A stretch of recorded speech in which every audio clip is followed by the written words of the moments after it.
আমরা দুজন আজকে সন্ধ্যা পর তো বেরিয়ে গেলাম হলপশা মাজারে। আমাদের বাড়ির কিছুটা দূরেই এই মাজারটা।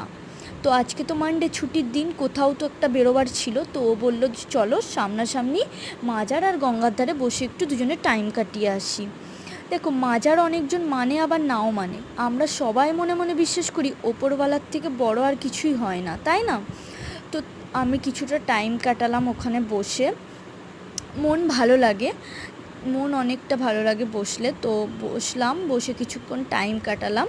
তো টাইম কাটিয়ে বেরিয়ে পড়লাম। আর বেরিয়ে তো দেখি আকাশের অবস্থা একদম একটা মানে খুব সুন্দর একটা সিন। তো আকাশ চমকাচ্ছিল, বৃষ্টি আসার আগের মুহূর্তটা। তো তোমাদেরকে আমি এটাই দেখালাম।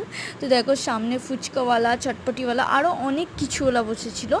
তো এগুলো আমি খাবো না তা তো হয় না, খেতে তো আমাকে হবেই, না খেলে আমার মুডটা খারাপ হয়ে থাকবে। তো আমি ওকে বললাম যে চলো কিছু খাই। আর জানো তো, ও একদম ভিডিওতে আসতে চায় না।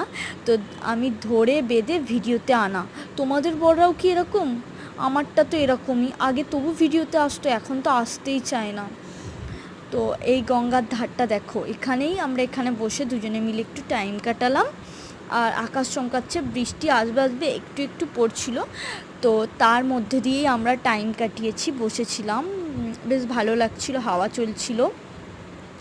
তো দুজনে অনেকক্ষণ বসে একটু খাওয়া দাওয়া করে তারপরে আবার বাড়ির দিকে ফিরে এলাম। প্রায় 9টার সময় আমরা ফিরেছি। তো চলো, আজকের ভিডিওটা এই পর্যন্তই, টাটা।